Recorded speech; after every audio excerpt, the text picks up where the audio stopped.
There we go. And we're live. Thank goodness. It's just gone. 9:15. We're late. Stephen's put 50p in his meter. He's cranked up his steam-powered internet. And we're in for a show where I've got to say, guys, I'm not looking forward to tonight. I've not looked forward to it all week after Spurs on Monday and after today. This is going to be a long show. So, Charlie, Stephen, join me. I need some therapy. Let's do that. I'll tell you what, my internet was having a wobble just like Jürgen's head here. Look. Oh, dear me. Oh, it'll be all right on the night, he used to say. Yeah, exactly. Oh, that's what happens, isn't it? Internet's great when it's working. It's just like there's the biggest pain when it's not. So it's one of them ones. So yeah, we're back. We're back for another Sunday night. 15 minutes later than advertised. All the hundreds of people who joined in at 9 o'clock and sort of set that thumbs up alight. We've now got more thumbs up than they're watching, which is brilliant. So yeah, if you do enjoy having a chat about football, just give us a thumbs up. Yeah, let us know somebody's watching us. Failing that, we just enjoy having a good chat about the football. So, irrespective of anything else, if nobody watches, we don't really give a stuff anyway because we're just talking football. Or if in Charlie's case, it's soccer. No. Just need a little bit of clarity for people from your side of the pond as well. Charlie, I've been watching the golf today. You might be wanting to put that little move to Orlando on hold a little bit. It's cold. It's cold. You've got golfers unable to stand up with the wind yesterday, and then this morning they were all going out, and it looked like the winter medal on Formby links. Like it was just like they were all. It was dead funny because like you watch golf in Florida, you're expecting it to be t-shirts, shorts, the whole lot. They got and raided Walmart for every jumper, every coat, every woolly hat, and all that. It was a sight to behold. And that was just the pros. All these pros turning up with big hoodies and all this, like none of the sponsors' names to be seen. So yeah, you'd be better staying home for a bit longer. Wait till it gets warmer in Florida. Harrison giving some of that Scouse wit there. Look at that. Hello everyone, give us a thumbs up to support the internet. Yeah, the thing is though, how does it be stuck? No internet at home. It's just like it's the new sort of major disaster in your home, isn't it? Way back when I was a kid, sort of the electric went. Or the water goes off, which used to happen quite a lot. Major event in our house. Not anymore. There we go. Yeah, there you go. There's Sarah doing cartwheels. Yeah, exactly. Yeah, Sarah's had a good fantasy football weekend. Yeah, Mr. Cody's got a bucket load of points, and she's going to take over the top of the league. I've looked at the teams, but hey ho. Hey ho, I've had a shocking run on the fantasy. Absolutely shocking run on the fantasy. It's just all these games, double game weeks, this, that, and the other, have just got them wrong. And I should have had Harry Kane on Monday. I had a wild card. Yeah. And I hit the wild card and I thought I'm going to hit a load of Liverpool, Arsenal, Newcastle players. And then Joe Linton come up yellow. Yeah. He said 75% chance of playing. I thought, should get a game of one of the two. Yeah, well, I had the same thought with Southampton players. My usual bit. Ward-Prowse, nothing. There you go, Sarah. Nothing. It's a long season. Charlie was holding the cup up after a couple of weeks into the season. He was racing away. He'd won it. He'd won it by the end of October. Charlie was celebrating. He'd booked the open top bus.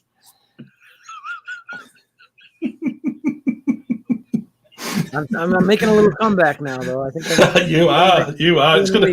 I tell you what. I actually think the fantasy league's going to end up being very close because actually, for as much as we've joked, even Stephen's putting together a run of results week on week where his team are actually racking up the numbers, which is brilliant.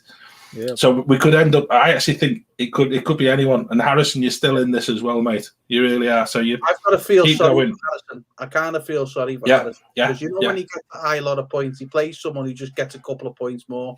Yeah. He played me last week, and I got 86 points, and he got 79, and that was the best. and I got 32.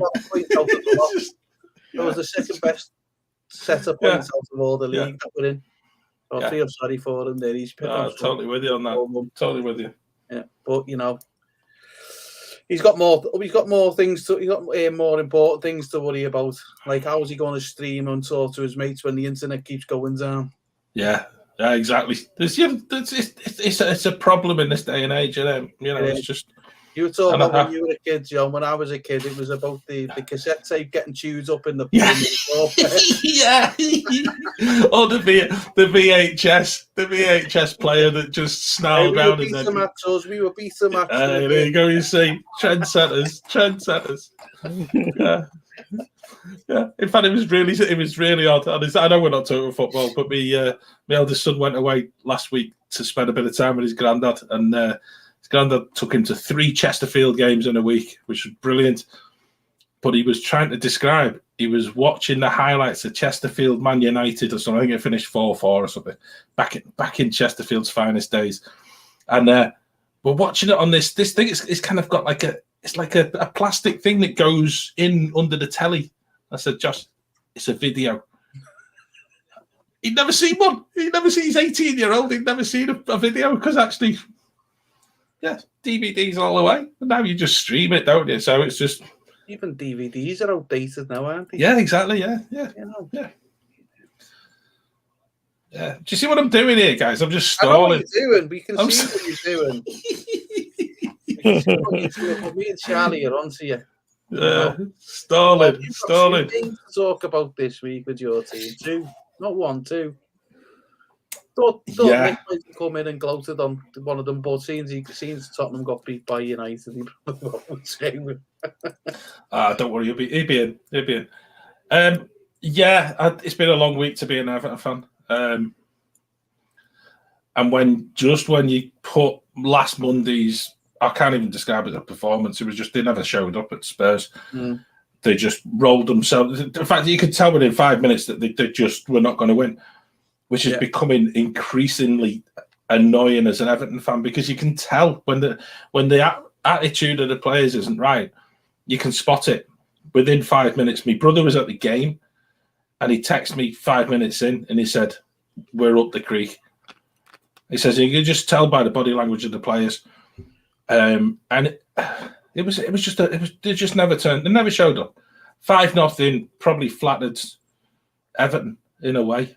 So you sort of go to work on Tuesday and Wednesday. Thursday, the results went for us because Leeds got beat. And you're thinking, oh, there we go. Nice home game on Sunday against Wolves. We'll see what we do. And we just never turned up again. I know I spoke about this when Benitez was manager. The problems lie much deeper in the club. And actually, I'm at this stage, and I've sat down with the kids over the weekend, even before today. I just said, actually, we need to actually just go down. I'm resigned to it now. Watford winning today, Leeds winning today, it's just sort of made all of those realities of, we're not too big to go down. We're not too good to go down. We're bad enough to actually deserve to be relegated. The form book doesn't lie. We're absolutely, I was going to say bang average. We're not even bang average. We've just got there's no real desire amongst that group of players. And there's a number of players there that know what it is to be relegated, Pickford included. And let's not forget, Townsend was relegated at Newcastle. It's just shocking, and it's just there's no. Go on, Charlie. For you guys, if Everton goes down, will Pickford retain his place in the national team? He'll be out of there. It'd be a fire sale. It'd be an absolute fire sale because we can't afford the wages in the Championship. But I mean, Pickford He did it at Sunderland, though. When Sunderland got relegated, he was out of Sunderland. His agent just got him a deal at Everton. You know, so like, I'm not even going to kid myself. There'll be a long list of them, and unfortunately, what we'll be left with is the dross that have got us into this position in the first place. And for all, I tried to get behind players, and try to support the team. There's a lot of players in that squad that they wouldn't even get picked up by any other club in the Premier League. They're not good enough. They're not of a sufficient quality. Yeah. But you're a national team, right? You have Pickford and you have Pope. Are they both going down in the championship? Yeah. Well, yeah, and then you got the lad at Arsenal, Ramsdale's going to end up with the England #1 shirt on his back because he's the one. He's the form keeper. John, I think another way to answer Charlie's question there is, even if Pickford stayed and he went down, that's not a reason for England to drop him. He'd still be eligible to play. Right, but do they keep a championship? Cast your mind back, there was a guy who played for Wolves, I think in the 1990s, and he might have even got to Euro 96, if I remember rightly. Played for Wolves. He never played in the top flight at that time. Stevie Bull. He was in England. Yeah. He got in the team. So I don't think I think, look, you need to, I think probably nowadays they'll want you playing at the very highest level to play international. But I wouldn't have said if we haven't got anything better, then I wouldn't see why not. But I think, like John said there, that it could be a fire sale from Everton. It will be, and I really do feel that you can see it coming for all the people who've watched what happened at Sunderland when Sunderland went down, and how that was documented on Sunderland Till I Die on Amazon.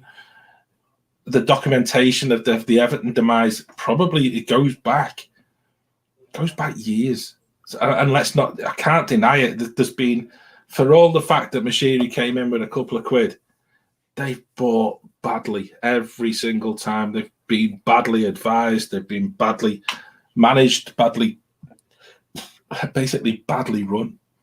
And again, I go back to sort of experiences of what's happening at a boardroom level.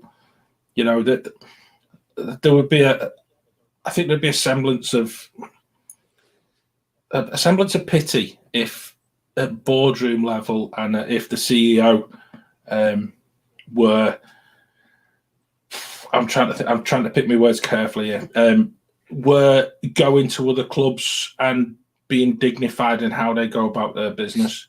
And on a recent trip to Crystal Palace, I think the description is fur coat, no knickers, and I would put that towards probably not Moshiri, but certainly the CEO. And there's a little clique in there with Ken Wright and Moshiri, who are there for whatever they can get out of it. And if that's just a free lunch on a Saturday afternoon after the game or before the game, whenever they have it, then that's so sad for all the people who put a shift in at work all week to save up to go to a match, and they're just going on watching absolute dross on a Saturday afternoon or a Sunday afternoon as it was today. And it's just, it was telling after John Joe Kenny got sent off for a second yellow today, the amount of people who just decided, look, we're going. I'm going down the boozer, and just it's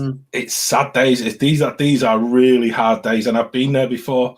The Mike Walker years at Everton, or the Mike Walker year at Everton, when we nearly got relegated and stayed up on the last day of the season. The team actually they had a bit of fight. They had a little bit of dig about them. They were a bit nasty at times, but I quite liked that. But now we've got a team that actually, they go out and they look scared, and two, they in fact look petrified at Spurs on Monday night. But two, they don't put themselves about it. They don't put a shift in, and you're not going to stay up. Not when you look at Watford. Watford got a result today. Leeds got a result today, and I was in the car at the time. The lad on the radio had said that Watford were playing for their manager. They were playing for their lives. They were playing for the shirt and the club. And I'm thinking, that's the difference.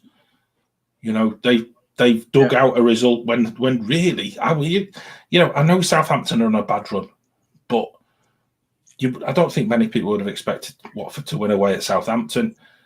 You know, Norwich nearly squeaked a point at Ellen Road, and then I'd imagine I think the whole roof came off Ellen Road when was it 4th or 5th minute of injury time, and Leeds got a winner. It's one of them days. It's one of them days I've really in football that I remember the day. I remember the day that we nearly got relegated twice. But today it just feels as if there's a real shift downwards, and I'm really lacking any positivity with Everton at the minute. Right. It's not looking good, John. You know, five defeats in 6 in the last 6. It's probably worse than that, going back further than that. But I think you've hit the nail on the head by talking about anything but the manager. You know, because it's going to show that the previous manager he had his faults. He is stubborn, you know, and he has got a way about him. But it just proves, you know, look, Benitez wasn't doing well, but with injuries, you know, Lampard's come in. He's got a really hard task, Lampard, because he's got to put a stamp on the team and do it really from the day one. And he was in a fighting battle with that. I was just looking at the table there, and you're talking about Watford and Leeds. I think that the team you need to be wary about, and that's because the amount of games played, is Burnley. You know, they've only played 1 game more than you. So they exactly. Leeds and Watford have played 3 games more than you. You will pick up points between now and the end of the season, but I'm struggling to see where from now. Yeah, and that sounds really bizarre. I know I said it a few weeks ago. You look at the fixture list and you can't see where they're going to pick points up. Yeah, you know, and that's the staggering part of this. We're at home against Newcastle on Thursday. Now Newcastle, I thought were very badly done to, and I will come to that probably later. They were badly done to at Chelsea today, but then from there we're away at West Ham, home to Man United, away to Liverpool, home to Chelsea. So that's the whole of April.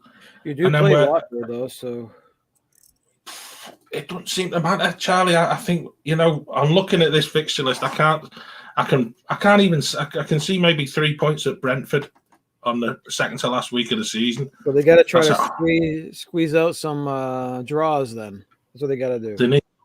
They need something. It's just looking absolutely shocking. They got to go to the park the bus system. Let's get some draws, because every point is going to count again, especially if you're up against Watford. You have 3 games in hand. You know, maybe you can work something out. How's their bench? How's their academy players? Can they shock the line by saying, you know, all these lazy first team members that aren't putting in the effort, bench them? Can they do that? Do they have any bench to go to? That's a really good question, because actually I think Lampard was asked the same question, and he said that he doesn't believe in giving people debuts in the first team just sort of willy-nilly because you're on a bad run. The young lads are not going to come through. But actually, we've come to a time, you know, and I think his description was, you know, it's not a priority to get the young players coming through. He wants, you know, he knows that he can rely on the players that are in the squad already. But let's be honest, they've let a load of really good younger players go. There's 2 at Hearts. Ellis Sims is on loan and scoring a few goals for Hearts. He's a big, tall lad. He would have been ideal today because Calvert-Lewin wasn't playing. They let a lad from midfield go, and they sold him for next to nothing. Benny Birmingham. He went last summer. And he was, again, another good prospect, but again, we just don't have the patience to bring them through. And they're the type of players that we're going to need in the Championship. You know, young lads who are really passionate for the club, and it's, you know, it's there's not a lot there, and even looking at the under 23s, strangely, the one player, and I think a lot of Everton fans are of similar opinion. The one player who's shone in the past few weeks has been Anthony Gordon. and he's just a young lad, and he's the player who really looks as if he cares. He looks as if he really wants it. But there's too many of them missing. Too many of them just don't give a hoot. They take the money, and then if you get relegated, hey, I'll go and find another club to sign for. Don't really care. And that's the malaise that's come from the top of the club. Doesn't that mean like that? That shows Frank Lampard's comments about not wanting to throw people into the mix just for the sake of it, for giving the chance. Well, that for me was a strange comment, because what you often find is you're in that position because the players aren't putting it in for you, mate. They're not doing it for you. Yeah. They're not putting the effort in. Yours you can do as a manager is set them up. Put them, set up the tactics and say, right, go out there, this is what I need you to do. It's up to the players to go and do. If they're not doing it for you, you need to show some backbone and say, right, you're out. And like what Charlie said, look at the bench, get the young kids in, let's see what they do, because sometimes the kids can actually surprise you. I'm not saying you need to go out and fill the first team full of kids, because that won't work. Graham Souness said, didn't he? Alan Hansen's once said, didn't he? Hansen, we're not doing with kids. Yeah. It's strange. It's strange. After the shenanigans of getting rid of Rafa, and then obviously in the five days before Rafa went, they got rid of Luca Dean, quality left back, for a bit of a bargain price. Then Rafa went. Then we bought the lads from Rangers, Patterson, who doesn't seem to feature at all. And we then bought a left back who he needs a little bit of time. Mikalenko, I don't think defending's his big thing, so they've ended up putting him in midfield on the left side, which kind of upsets the balance of the team, because you've not got wingers down both sides. It's really odd. It's a real strange thing that's going on at the minute. And then Calvert-Lewin wasn't even on the bench today, but he played on Monday night, and you wouldn't even have known Calvert-Lewin was on the pitch, because he didn't do nothing. So it's a strange feeling, and I think I'm pretty glad we've waited this long after Monday night, and then after today's game, to actually just come on and have a chat about it, because at the end of the game today, I'd had enough. I just thought it was, you might as well let's end the season now and just let's walk on, because it's there's too many players not giving it. I'm trying not to swear. Yeah. Well, to you, John, you just have swore. You just said walk on. We need to walk on. We need to walk. There's no other choice, Stephen. Because actually, I was trying to go some humour into that, because I do. I feel your pain, mate. I really do. Yeah. Not literally. But I'll still be an Everton fan. Championship or whatever, I'll still be an Everton fan. It's in me blood. John, for me, is before we move on from Everton, what they've got to do, even if they do go down, they need to sort out how they're spending the money and how they're running it at the top, because Leeds have done it, Man City have done it. They got relegated thinking they'd never get relegated because the positions they were in. They didn't just get relegated to the next tier down. They actually went another tier down again before they realised, we need to bounce back up here. And it takes a good number of years then after that.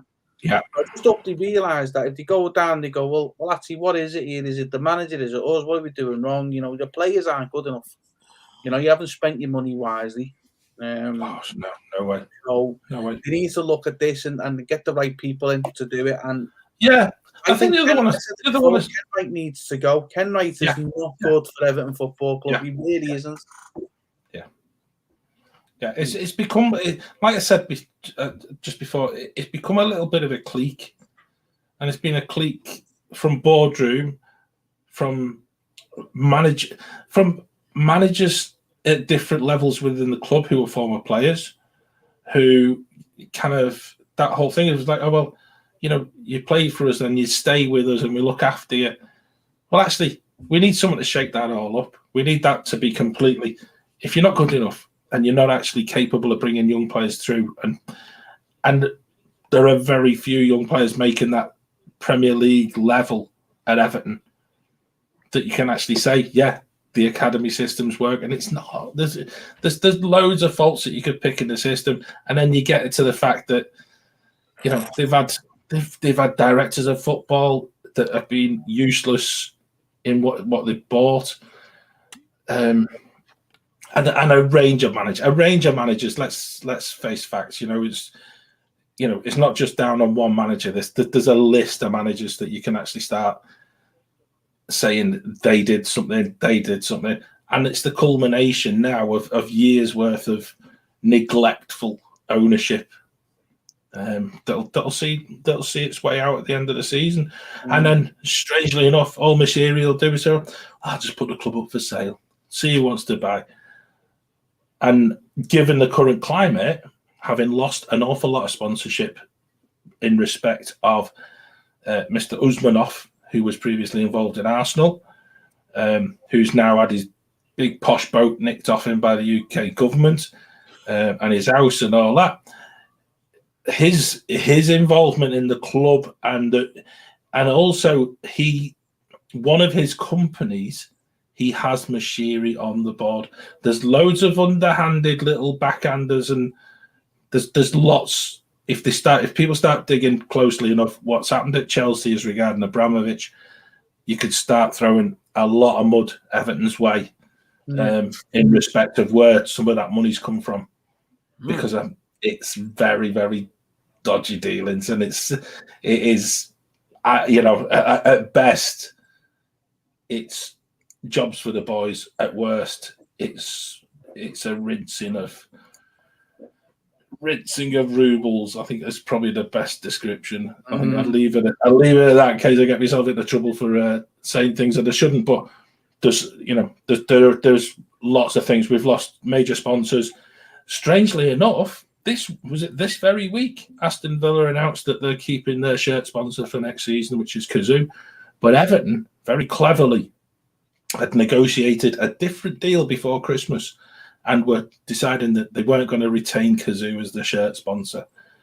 Well, I'm thinking, I'm really looking forward to seeing who they've got lined up to take over that role, because the way things are going, we'll end up with Bert's Fish and Chip Shop on the front of the shirt for next season, because it just looks as if it's another one of those decisions that the board make, and you're just thinking, nah. You haven't got a clue. You think you're playing at being a business woman or businessman. They're clueless. They really are. So I'm going to leave it there, because I could just whinge all night, and it doesn't take it any forward. It doesn't take it any further forward. It doesn't make me feel any better either. It's just like it's one of them horrible days as a football fan that you think your club's we've not quite hit rock bottom yet. And I think that's the worst thing. It's going to get even worse than this, and it feels absolutely appalling at the minute. And I think a lot of Everton fans are the same. Twitter's been very quiet, and I think the only person I've read was Neville Southall this afternoon, and just said, "Look, the performance today was okay. Don't start having a go at the players at this particular moment. The club and the players on the pitch need 100% of your support. Let's get behind them, and let's give them absolutely everything until there's nothing else we can do." So that's the only thing I can echo, really. It's just the fact that you've just got to support your team, be proud of being an Evertonian, and just take whatever comes. It's going to be a roller coaster for the next few weeks. It is. You got 12 games left, John. It's not over till it's over. The fat lady sings. Let's see what happens.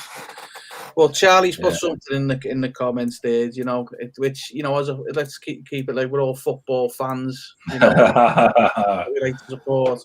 But I thought this one that Charlie just put in there. Spot on that. Tom Brady because Ronaldo was something else with the day against Tottenham. He was just on a different planet to everyone else on that pitch. Why though? That's the bit I've got a theory, and I have shared it with you before. He's done it. But he was brilliant, probably because he had Tom Brady in the stadium watching on. You know, he's going, "Well, you're the GOAT in NFL. I'll have to show you that I'm the GOAT in football." But I don't know, but he was really good. I thought no one could touch him. He had a really good game. No Fernandez, was there? No. And it's like I said, I've said it loads of times. The two of them just can't play in the same team, and I think Ronaldo was proving a point yesterday. Yeah, you know, irrespective of Brady being there, and I thought it was brilliant that Brady had actually. I think he'd met Harry Kane. I think Kane was involved with something with Tampa Bay, and so he'd even put it out there, the fact that I know I've shook your hand, Harry Kane, but I'm here to watch Ronaldo. It's just like you're in your place there, mate, aren't you? Like, you know, it's just. To be honest with you, what a way to do it though, because there's now no one who scored more goals, you know, for club and country in an entire career in official games than Ronaldo now. No one. He equaled it with his first goal, and then he obviously went and broke it with his other two. I should imagine he'll get a few more to extend his lead on that. But I just, when everyone was going on about Ronaldo and Messi, you know, and when the two of them at the pump, I always said Ronaldo was my favourite. Always said that. I know some people say Messi, but the reason I say Ronaldo is he's done it everywhere. You know, he's done it absolutely everywhere. He's done it in Spain, Italy, and in England as well. Where Messi's done it in Spain, that's it. You know, and I don't even think he's setting France alight, is he, Messi? I'm not hearing much about him. I did read today, there was a thing on the BBC website earlier on today that the PSG fans were booing their own players. They won 3-0, you know, but they were booing their own players because they're just not happy with the way that the club is being run. And I think it's not a very happy place to be because, you know, obviously in midweek we saw the Champions League knockout stages with PSG basically being dumped out when they shouldn't be getting dumped out by a Real Madrid team they just Luka Modric was just amazing. He rolled back the years from his 36, 37 or whatever, and he just ran the show. And in a way, it's quite funny because you think of how much money that PSG have invested trying to win the Champions League, and they got picked apart by Madrid, who are trying to watch every penny that they spend, but actually Madrid did a great job on them. And straight enough, another former Everton manager there, Mr. Ancelotti, turning up and basically they did a great job. It was a joy. It was one of them games that you know that you watched and you're just thinking, oh, that was just Champions League football at its highest level. But PSG and the amount that they're probably paying Messi and all the other Neymars and this and that, the other world doesn't count for nothing if you're not a team, and that's exactly. It's amazing to see, isn't it? Yeah. All these superstars and egos don't make a team. I mean, Real Madrid tried it themselves, didn't they? With the Galacticos. It never really worked. It's when they went, stopped trying to chase all that they started winning Champions Leagues again. Yeah. Where did they start winning them again? They won a few on the row. Anyway, back to the Premier League. Arsenal picked up another 3 points today. So that's got them in top four with a point above United with 3 games in hand as well. They're the team that they're just totally off everyone's radar, and they are so well placed for that 4th place. They really are. They have 3 games in hand over United and West Ham. Hopefully they'll lose one of them Wednesday. Yeah. Very soon, right? Very soon. But you know what? Hats off to Arteta and the job he's done this year. Yeah. We were actually giving him a bit of a hard time at the start of the season on this show. Yeah. Well, he deserved it. Arsenal fans were there as well. It's like Arsenal fans will give Arsenal a hard time even when they win. It's just Arsenal fans. They're just that type of fan. But I think Arteta has finally got it and got them clicking. And they've got to be good for top 4 now. Hey, they could get the 3rd spot off Chelsea. With Chelsea, You know, they won by a last-minute goal really today, so they need to be careful that all this stuff that's going on. I mean, you talk about Usmanov with Everton. Chelsea have got it bad, really. Yeah. You know, they can't sell tickets. They can't sell nothing on the merchandise. Even when people go in the game, they can't even sell them a pie or a coffee or nothing like that. Yeah. They just can't do nothing. They can't even sell the club. You know, we can't even sell the club, it's bizarre. But I can understand why, because they want to make sure that Abramovich and the Kremlin don't benefit from that sale. Yeah. That's the way it is. I feel for Chelsea and the fans for that, because you know no fan deserves to go through that. But it's just the times we live in, you know, with what's going on over in Ukraine and that. But they need to be careful, Chelsea, because I think they weren't great again today for me. I think they're struggling. I really do find, you know, I thought today the lad who scored for Chelsea was Havertz, who'd basically taken off the head of that Newcastle centre half. Was it Dan Burn with an elbow, but just got a yellow card after VAR. And I'd put it out there as well. Newcastle should have had a penalty that went to VAR. There was a massive amount of shirt pulling being done, and just ignored. And it's another one of them ones. If you're a top 6 club, it appears that VAR sort of turns a blind eye. And I thought we'll get onto that, John.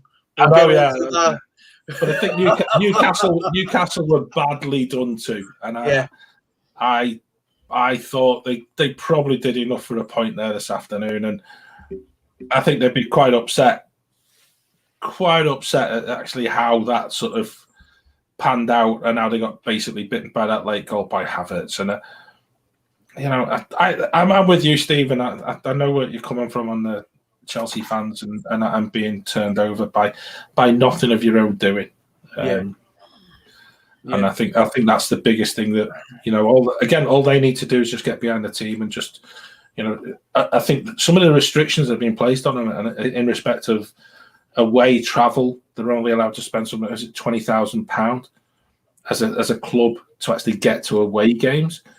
Now that raises questions about the Champions League knockout stage game in midweek. You know, Thomas Tuchel was rather good on the TV. He said after the game tonight, and he said, "Oh, I've got a 7-seater car, so that's me. That's me and 6 of the players taken care of, and it can just drive down." And it's just like this. It shouldn't be like that. It should be much more, you know. But I don't know. There's nothing we can do. It's beyond football. It's beyond the realms of Chelsea Football Club and the FA. It's just this rules that have come in from people that are not even involved in football.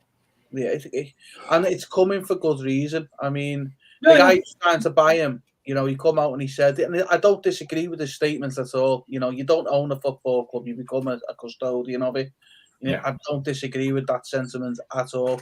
But what's missing out that statement is the actual fact that, look, if you pay him money, he's going to take that money and potentially put it into the Kremlin. So I can understand why the sanctions are there. Yeah, I can understand why Usmanov's been happened in your stadium, John. You know, with everything else that's going on with everything, we didn't touch on the stadium. What's going to happen with that? You know, because that's going to affect Everton as well. So it's one of them. We've come out of a pandemic and we're coming into potentially World War III. You know, it's just where we are. So it's like somebody's drawing a cartoon, isn't it? It's just like just when you thought it couldn't get any worse. If Carlsberg could, if Carlsberg did disasters, it'd be this, wouldn't it? Hey, that's what they do. Yeah, Charlie's looking blank. What do you mean by Carlsberg? It's an advert, and it's a Carlsberg, a lager from things. Where is it? Norway or Denmark or something? Denmark, isn't it? Yeah. And the advert over in the UK, Charlie, goes a bit like this. You know, you'll see someone who go off into this big swanky hotel, you know, and everything all posh around it, and he'll go, well, if Carlsberg did hotel, it's a perfect hotel, it gets saved. It's meant to mean if Carlsberg did anything, it'd be perfect. You know, so okay. That's where that comes from. But yeah, Chelsea, yeah, Arsenal, they win their 2 games in hand. They're only what to go to 57. So the 2 points behind. 2 points behind. So no. Chelsea. You got to think about on the other side of that game, though. You have Leicester, who's very lackluster this season. I wonder if Brendan Rodgers' job is going to be in trouble because they're down 12th, and they've usually been top 6 last 4 or 5 seasons. They've been up there, and now they're barely mid-table. They're only even if they win 3 points from 15th. It's like, even if they win the games in hands, they're not getting up past 9th. Yeah. You know, so see where you come from there. Brendan Rodgers could be feeling the heat himself around the collar. He could be getting himself dragged in. He's gonna things to improve. He's gonna increase Klopp's rent on his house. Yeah. He needs to stop getting them self-portraits painted about him and just concentrate on his football. I know that much.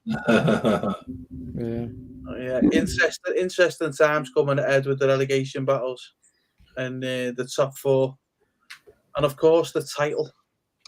How can we forget the title? The title. Is there a title to be won? No, sorry, I don't even glance above 14th place anymore. The worst thing. It must be like rubbing salt in the wound for you, John. Tell me about it. Tell me about it. To the drop zone, and then Liverpool sat in second, flying. John, did you see the play against Diaz? And you're not interested, I guess. I guess in Evertonian. No. What's your thoughts on that? Red card, no card, what? Yellow? I actually think the decision was the right one. Although the conversation in my house, where my son is a qualified FA referee, and he said it was a red card, and he said it was a red card all day long. But we did have a lively discussion about that last night, watching the highlights, and it was dangerous play. You can't. If he doesn't score the goal, it's a penalty and a sending off. And I think that perhaps is the bit that goes the other way. And it was a goal. Give you the goal, and let's not go for the double sort of the Koopman buster where the keeper gets sent off as well. And again, what my son said was that shouldn't come into it. He should be applying the letter of the law needs to be applied fairly, consistently, and not take into account, And no, Sarah, I'm ignoring that comment. No, he's got no common sense whatsoever. But strangely enough, who was the referee? Mike Dean. But he didn't give a yellow card. He didn't give a yellow card. Then VAR, I can't remember who was in Stockley Park. Who was the referee in Stockley Park, because he didn't even ask him to go and look at the monitor. I can't remember either. But it's made a mockery of every yellow card that followed them, because you think that's a yellow card, but what was that? Because he's got the goal. I can understand when he come, but you actually look at it. He's jumped up. He's got his leg across him. He's got his arm across his head, and he's. There was a movement. There was a movement with the leg as well, which I think.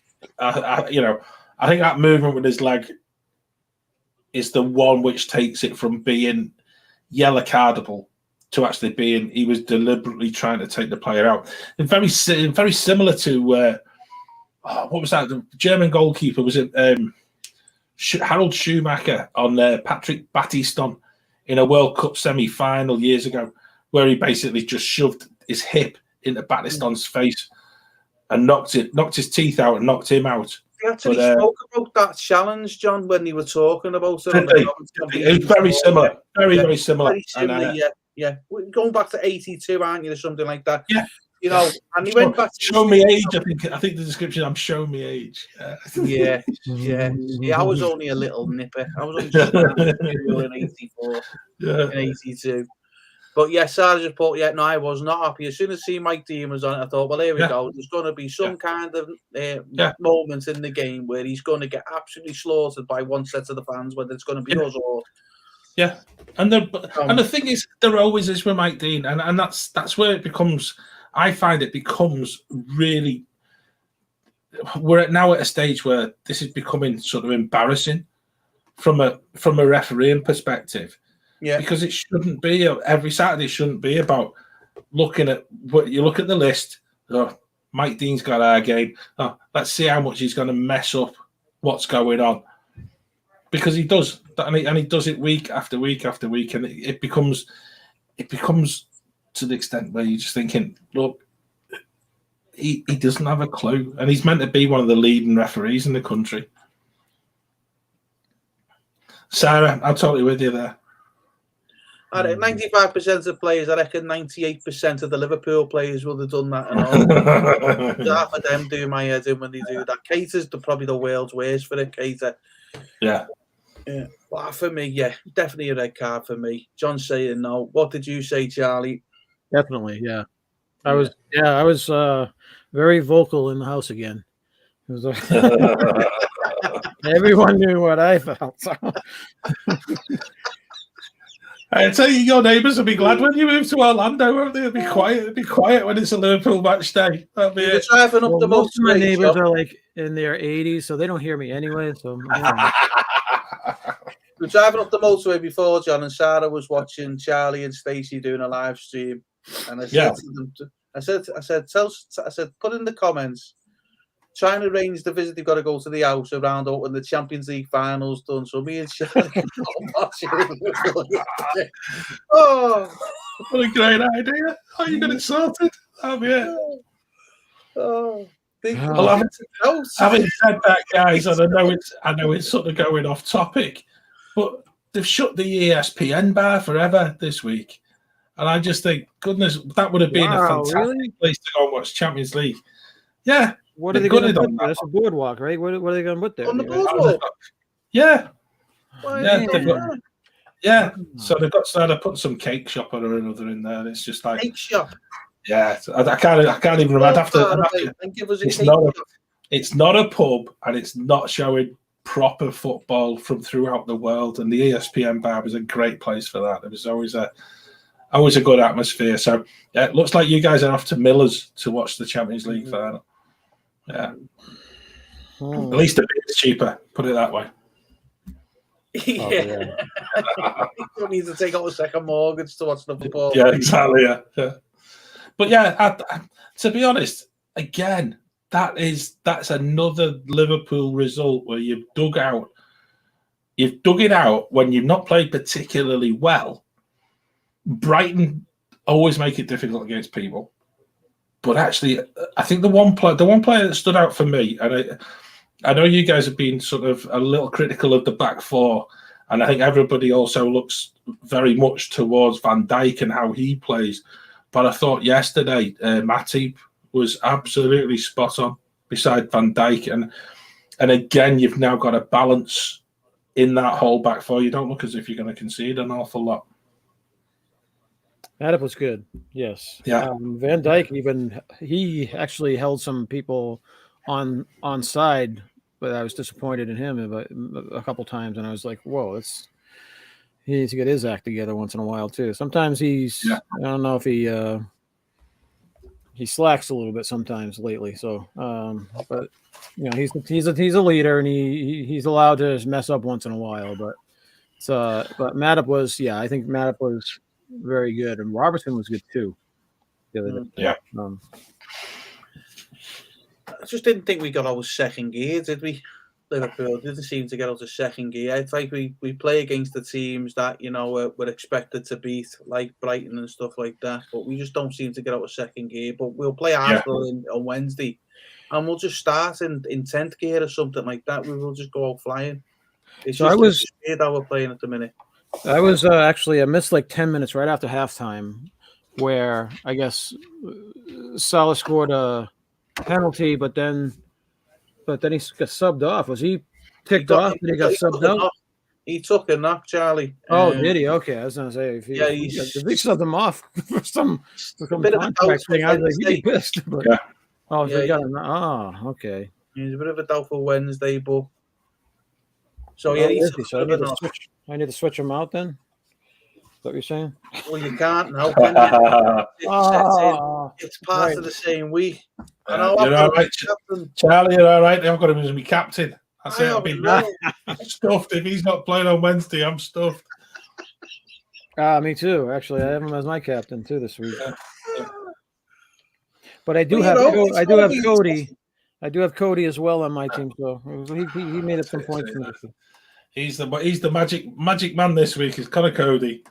Cody, yeah. He was Sarah well. He was Sarah really well. Yeah, no, she won't care. Cody came good for her today as well. So yeah. Just on the other side of all of this, guys, and I think this is really sort of one of the fascinating parts of, going from the midweek games and into this weekend, we've had sort of just a strange set of results. Again, goes back to Everton getting beat 5-0. You then get United winning 3-2, and I take my hat off to Spurs on the back of winning at home against Everton. They really should have got something at United. I really feel that they probably sat in the dressing room after the game and thought United looked as if they were there for the taking. And if it hadn't been for Ronaldo's goals, they would have lost badly. And just a wonderful moment in footballing life. And I can't remember what the Spurs player's name was, but just after Harry Maguire scored his own goal, the lad he basically went and just shouted in Maguire's face. And I actually thought, yeah, that's what every person watching was actually thinking at that particular moment. And it was just one of those moments. Was it Romero? I think is number 4. Romero, and he basically went, ah. Yeah, and it's just like brilliant moment. Brilliant. It's the sort of thing you do as a kid, isn't it? Well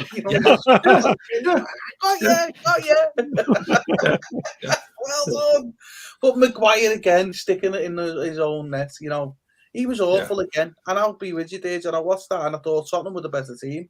Out of the two, I thought Tottenham were the better team, but they do struggle when the ball gets put in the box. Tottenham, they really do struggle. Yeah, they do. They do. The goals now, but I think a couple of them the ball was put into the box. Yeah, Son missed a key one. Yeah, disappointed in Son as well because of. But you know why? Because I've got him now in my fantasy. Yeah, so That's exactly why I had a stinker yesterday. You put Son in your midfield, and then suddenly he decides he's going to be with me Southampton players and not bother himself. 2 points. There we go. That'll be all right. John's got him in his team. 2 points. That'll do. It's just.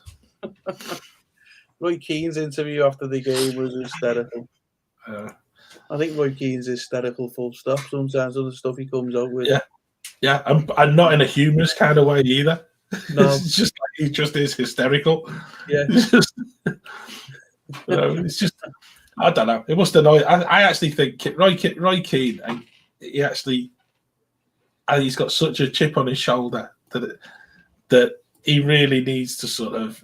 He either wants to get sort of rid of that and go and be a manager somewhere, and then just keep his gob shut, or he's just like. Just keep going. He needs to turn a bit more to the comedy side in because he thinks he's being dead smart, but he's got a definite issue. And I think he pulled Gary Neville up on something yesterday about some of the signings that Ferguson had made that weren't quite right. And obviously, Gary Neville's quite protective of Ferguson, etc. But you don't, you say that to your mates over a beer. You don't say it live on the TV and stuff like that. Just a bit. It's Roy Keane, he's got that small man syndrome, hasn't he? That's what the problem is. Yeah. He's certainly does. Feisty little temper, hasn't he? He's like that as a player, though, wasn't he? He was a narc. He was, a narc, a narc. That's the way to describe it. I think that's just covers everything, is it? If we covers everything. Apart from Stevie G's team getting beat today at West Ham. Yeah. And I think that again, Villa have been on a really good run, and just quite interesting that, because actually I would have thought a lot of people would have fancied Villa to get something, and West Ham have dug in again just when they needed to, and got another 3 points again when I think you didn't expect it to happen. So two really good sides, and I think that's again West Ham again just. Don't think anybody would like playing them at the minute. We didn't mention Brentford, did we? Because actually, that started my weekend off on the wrong footing altogether, didn't it? Didn't he? They won. Yeah, they beat Burnley. Yeah. So Brentford, inspired by Christian Eriksen, they seem to be doing really well. But I'll curse him now, because Ivan Toney has been in my fantasy league team at the very start of the season, and if I put him back in my team, because I'm struggling up front, he'll just sort of not score again for the rest of his life. So, so just beware, that might happen for next weekend. But what you might want to do then, John, is psychologically, thinking it, because Brentford are one of the teams that you need to be catching with your games in hand. Right, because you win your games in hand, you're only 2 points behind them. Is you want to put Ivan Toney in your fantasy Premier League team. Yeah, well, I know. I know your plan there, Stephen. You're trying to get me to put Dross players in my team rather than just ensure either your own or Sarah's sort of charge towards the title.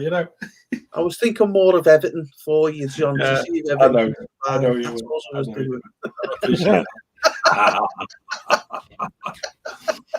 Oh dear.